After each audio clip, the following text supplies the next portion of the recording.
Hi hello welcome back to my YouTube channel. ഇന്നത്തെ എൻ്റെ video ഒരു 1 kg വരുന്ന വെനില കേക്കിൻ്റെ വീഡിയോ ആണ്.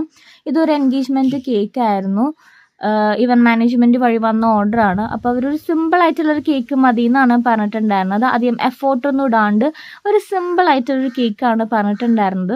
അപ്പോൾ ഞാൻ ജസ്റ്റ് ഒരു സ്പാച്ചുല ഡിസൈനൊക്കെ കൊടുത്ത് കേക്ക് ഫിനിഷ് ചെയ്തെടുത്തിട്ടുണ്ട്. അതിനുശേഷം കേക്കിലേക്ക് ഫ്രഷ് ഫ്ലവേഴ്സാണ് വെച്ച് കൊടുക്കുന്നത്. ഫ്രഷ് ഫ്ലവേഴ്സ് വെക്കുമ്പോഴത്തേക്കൊന്ന് സ്റ്റെമ്മൊന്ന് റാപ്പ് ചെയ്തിട്ട് വെക്കാൻ ശ്രദ്ധിക്കണേ. പിന്നെ കുറച്ച് ലീവ്സും കുറച്ച് ജിപ്സും ഒക്കെ വെച്ചിട്ട് കേക്ക് ഫിനിഷ് ചെയ്തെടുത്തിട്ടുണ്ട്. പിന്നെ എൻഗേജ്മെൻറ്റിൻ്റെ ടോപ്പറും വെച്ച് കൊടുക്കുന്നുണ്ട്. ഈ കേക്ക് ഹോളിൽ കൊണ്ടുപോയി സെറ്റ് ചെയ്ത് കൊടുക്കണമായിരുന്നു. കസ്റ്റമറിനൊക്കെ നല്ല ഇഷ്ടമായി. അപ്പോൾ നിങ്ങൾക്കും എൻ്റെ കേക്കൊക്കെ ഇഷ്ടമാണെങ്കിൽ ഒന്ന് ലൈക്ക് ചെയ്യണേ, അഭിപ്രായങ്ങളെല്ലാം കമൻ്റായിട്ട് പറയണേ. ഇനി എങ്ങനത്തെ വീഡിയോസാണ് വേണ്ടതെന്നും കൂടെ ഒന്ന് പറയണേ. എൻ്റെ ഈ കുഞ്ഞു കേക്കിൻ്റെ ഡിസൈൻസൊക്കെ ഇഷ്ടമാണെങ്കിൽ എല്ലാവരും ഒന്ന് സബ്സ്ക്രൈബും ചെയ്യണേ മറക്കാതെ. Thank you so much for watching.